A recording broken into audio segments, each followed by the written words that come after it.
तो आज की इस वीडियो में हम कोऑर्डिनेट ज्योमेट्री के बारे में बात करने वाले हैं। तो अगर हम कोई सिंगल कोऑर्डिनेट पॉइंट को लोकेट करना चाहते हैं तो उसके लिए हमें नंबर लाइन की ज़रूरत पड़ती है। जैसे ये नंबर लाइन आपके सामने बनी हुई है।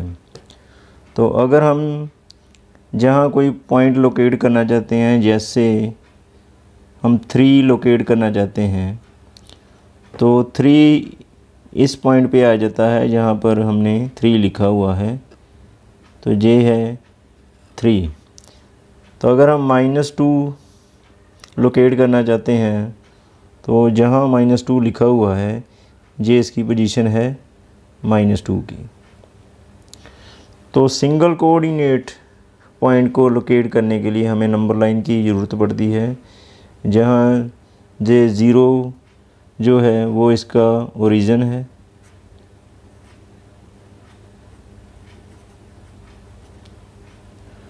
तो अगर हमने ऐसा पॉइंट लोकेट करना है जिसमें 2 कोऑर्डिनेट पॉइंट्स हों तो फिर उसे नंबर लाइन पर नहीं लोकेट किया जा सकता। उसके लिए हमें कार्टेशियन प्लेन की ज़रूरत पड़ती है। ये कार्टेशियन प्लेन है। इसमें ये जो हॉरिजॉन्टल लाइन है x', इसे x एक्सिस कहते हैं, और ये वर्टिकल लाइन जो है y', इसको y एक्सिस कहते हैं।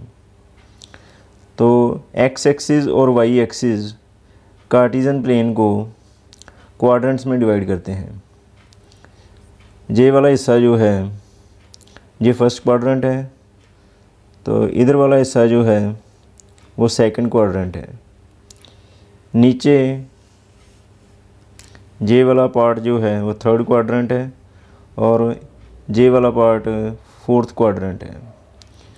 तो एक्सिस जो हैं x एक्सिस y एक्सिस जे कार्टेशियन प्लेन को 4 क्वाड्रेंट्स में डिवाइड करते हैं, और इनका इंटरसेक्शन पॉइंट जो है जहाँ 0 लिखा हुआ है इसे ओरिजिन कहते हैं। x axis right hand side positive और लेफ़्ट साइड नेगेटिव। तो जो y एक्सिस है वो ऊपर की तरफ पॉजिटिव और बिलो वो नेगेटिव होता है। तो अगर हम कोई पॉइंट लोकेट करना चाहते हैं जिसमें 2 कोऑर्डिनेट पॉइंट्स हों, जैसे 5, 3, इसमें 2 कोऑर्डिनेट पॉइंट्स हैं 5 और 3। जो पहला कोऑर्डिनेट पॉइंट है वो x एक्सिस से लिया जाता है, जैसे 5 है पहले, और 3 जो दूसरा कोऑर्डिनेट पॉइंट है उसे हम y एक्सिस से लेते हैं। जैसे 5 और 3 को हमने लोकेट करना है तो 5 जो है वो हम लेंगे x एक्सिस से। ये जहाँ 5 लिखा हुआ है तो जहाँ से लाइन जा रही है ऊपर, और जो 3 है वो हम लेंगे y एक्सिस से। तो ये 3 लिखा हुआ y एक्सिस पे, यहाँ से 3, और इनका जो मीटिंग पॉइंट है ये है लोकेशन इस पॉइंट की 5, 3 की। इसमें 5 जो है वो x कोऑर्डिनेट है और जो 3 है वो y कोऑर्डिनेट है। अब जो डिस्टेंस हम y एक्सिस से लेते हैं, जैसे हमने y एक्सिस से ये डिस्टेंस लिया है, तो ये डिस्टेंस जो है वो 5 यूनिट्स है। तो y एक्सिस से हमने 5 यूनिट्स जो डिस्टेंस लिया है उसे x कोऑर्डिनेट कहते हैं, या फिर उसे एब्सिसा कहते हैं। तो जो डिस्टेंस हम x एक्सिस से लेते हैं, जैसे हमने x एक्सिस से 3 यूनिट डिस्टेंस लिया है, तो इसे y कोऑर्डिनेट कहते हैं या फिर ऑर्डिनेट कहते हैं। तो ये कुछ बेसिक पॉइंट थे कोऑर्डिनेट ज्योमेट्री के।